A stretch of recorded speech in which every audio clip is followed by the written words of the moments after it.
दोस्तों, ये बात मैं आप लोगों को कई बार पहले भी बता चुका हूँ कि अगर औरत बनाने पर आ जाए तो घर को स्वर्ग बनते देरी नहीं लगती। अगर वही औरत बिगाड़ने पर आ जाए तो घर स्वर्ग से नरक बन जाता है। दोस्तों, आज 3 बहनों की ऐसी कहानी होती है जो अपने भाई के साथ रहा करती हैं। माता पिता की मौत के बाद भाई की जिम्मेवारी उन तीनों बहनों के ऊपर होती है। वो बहन इतनी मेहनत करती हैं, दिन रात दिहाड़ी मजदूरी करके अपने भाई को पढ़ाती लिखाती हैं और अपने भाई से कह देती हैं कि तुम्हें टेंशन लेने की ज़रूरत नहीं है, जो तुम करना चाहते हो वो करिए और एक दिन ऑफिसर बन के दिखाइए। दोस्तों, होता भी कुछ ऐसा ही है। वो भाई भी अपनी बहनों की उम्मीदों पर खरा उतरता है और एक दिन आईएएस ऑफिसर बन जाता है। दोस्तों, बड़ी ही रोचक कहानी है। बड़ी मेहनत के साथ 3 बहनें अपने भाई को आईएएस ऑफिसर बना देती हैं। आज उन बहनों की हर तरफ चर्चा हो रही है, हर तरफ लोग बाग उनको यही कह रहे हैं कि बहन हो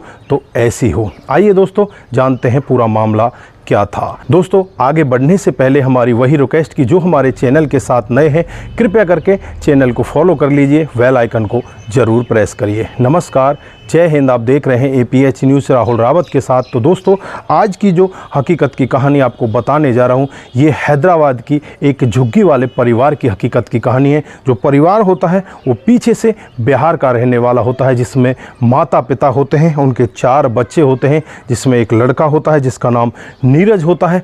3 बहनें होती हैं। वाली बहन का नाम मनोहरमा होता है, उससे छोटी वाली जो 2nd नंबर की बहन होती है उसका नाम कीर्ति होता है और तीसरी बहन का नाम सुधा होता है। दोस्तों, ये कामकाज के जरिए बिहार से चलकर हैदराबाद में पहुंच जाते हैं। जो इनका परिवार होता है बहुत ही ज़्यादा गरीब होता है। भैया को जैसे तैसे करके माता पिता पढ़ाते हैं, बहन भी थोड़ा थोड़ा पढ़ने लगती हैं। दोस्तों, जैसे ही थोड़ा समय और बीतता है, जो माता पिता होते हैं उनकी बीमारी के चलते हुए मौत हो जाती है। अब घर की जो जिम्मेवारी होती है सबसे बड़ी बहन मनोहरमा के ऊपर आ जाती है।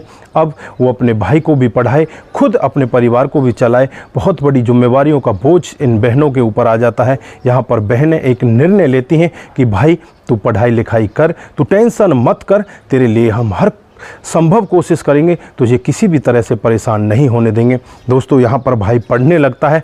यहाँ पर वो बहनें दिहाड़ी मजदूरी करके आती, भाई को पढ़ाया लिखाया करती। भाई धीरे धीरे छोटी मोटी तैयारियाँ करने लगता है। लेकिन एक दिन अखबार में एक खबर पढ़ता है, उसमें आईएएस ऑफिसर के लिए जो एग्ज़ाम है उसकी तैयारी के बारे में लिखा हुआ था कि किस तरह से आईएएस की तैयारी की जाती है, किस तरह से आगे बढ़ा जाता है। तो यहाँ पर जो भाई होता है नीरज, जो एक निर्णय लेता है और वो अपनी बहनों से कहने लगता है कि बहन, मैं आईएएस ऑफिसर बनना चाहता हूं, क्या इस सब में आप मेरी मदद करोगी?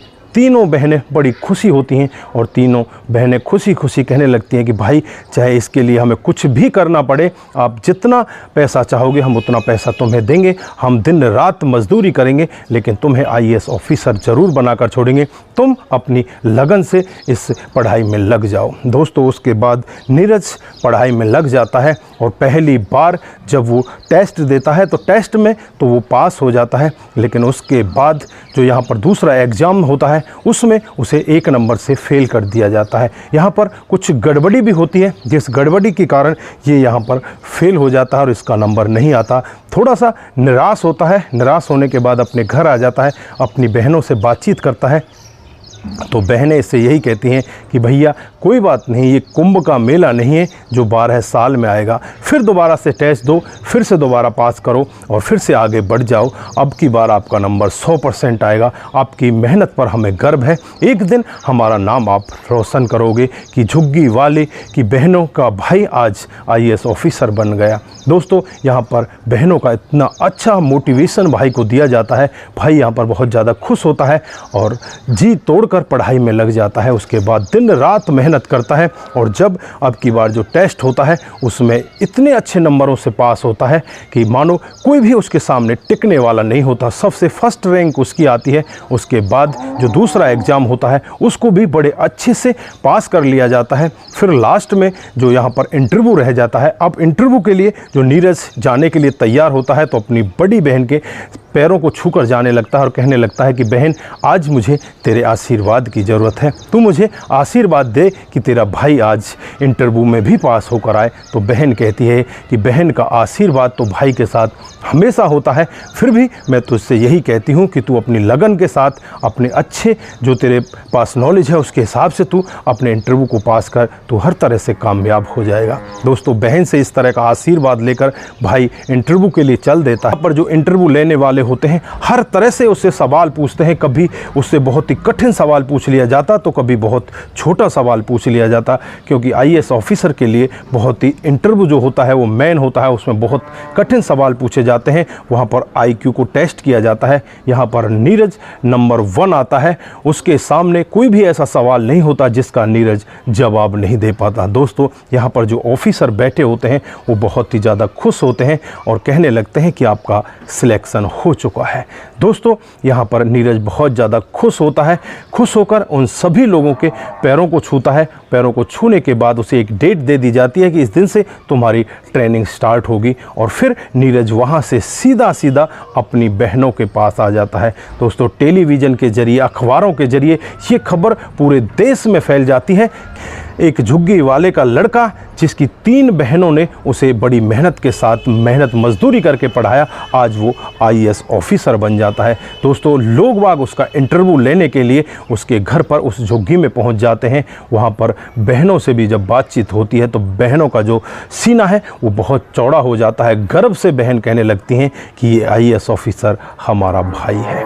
दोस्तों, किसी भी परिवार में अगर बड़े मुखिया माता पिता की मौत हो जाती है तो उसके बाद जो बच्चे होते हैं जल्दी से संभल नहीं पाते, लेकिन यहाँ पर बहनों ने अपने परिवार को इतनी अच्छी तरीके से संभाला, अपनी बहनों को भी संभाला और अपने भाई को भी संभाला, और आज भाई आईएएस ऑफिसर बन जाता है। दोस्तों, उसके बाद वो ट्रेनिंग पर चला जाता है और ट्रेनिंग के बाद जब लौट कर आता है तो बहनें बहुत ही ज़्यादा खुश होती हैं। आज उसे आईएएस का कैडर मिल जाता है और उसकी पोस्टिंग एक जिले के अंदर हो जाती है। दोस्तों, इतना खुश वो बहनें होती हैं कि मानो उन्हें सब कुछ मिल चुका है, मानो वो स्वर्ग में पहुंच चुके हैं। दोस्तों, उसके बाद जो वहां पर इंटरव्यू लेने वालों का तांता लग जाता है, लोग बाग वहां पर इकट्ठा होने लगते हैं, और जो और भी बगल में झुग्गी वाले होते हैं वो भी यही कहते हैं कि हमारे झुग्गी वाले ने इतना बड़ा नाम कर दिया, हमारे नीरज ने इतना बड़ा नाम कर दिया कि वो चारों तरफ हमें भी आज आबाद करके चला गया। बहुत ही अच्छी इनकी कहानी है। दोस्तों, उसके बाद इन सभी बहनों को अपने आवास पर लेकर जाता है, जो सरकारी आवास इन्हें मिलता है उस आवास पर अपनी बहनों को लेकर जाता है, और उसके बाद थोड़े दिन में ही ये अपना खुद का घर भी खरीद लेता है। अब इसे चिंता रहती है कि अपनी बहनों की शादी की जाए। सबसे पहले ये अपनी सबसे बड़ी वाली बहन की शादी के लिए एक लड़का देखता है, और वो लड़का भी बहुत ही पढ़ा लिखा होता है, चार्टेड अकाउंटेंट होता है। मनोरमा की शादी चार्टेड अकाउंटेंट यानी सीए के साथ कर दी जाती है। अब दूसरी बहन कीर्ति होती है, उसकी शादी के लिए भी अब यहाँ पर भाई लड़का देखने लगता है। ये एक बहुत ही अच्छा बिजनेसमैन देखा जाता है, उस बिजनेसमैन के साथ कीर्ति की शादी कर दी जाती है। अब नंबर आता है सुधा का। सुधा नीरज से छोटी होती है, तो सुधा यहाँ पर कहने लगती है कि भाई ऐसा नहीं हो सकता, पहले अब तेरी शादी होगी उसके बाद ही मेरी शादी होगी। लेकिन यहाँ पर भाई कहता है कि पता नहीं तेरी भाभी कैसी आए, तू पहले अपनी शादी करा ले, उसके बाद मैं अपनी कर लूँगा। लेकिन यहाँ पर बहन जिद पड़ जाती है, तीनों के तीनों बहनें आ जाती हैं और वो कहने लगती हैं कि भाई पहले तू अपने लिए लड़की देख और उससे शादी कर। फिर एक बहुत ही सुशील लड़की जो एक गरीब परिवार से होती है उसके साथ में नीरज अपनी शादी तय करता है। वो भी बहुत ही अच्छी पढ़ी लिखी होती है और उसके साथ में उसकी शादी तय हो जाती है। बड़ी ही धूमधाम से एक डेट निश्चित करके दोनों की शादी कर दी जाती है। दोस्तों, उसके बाद जो सबसे छोटी बहन रह जाती है सुधा, उसके लिए भी एक अच्छा वर ढूंढा जाता है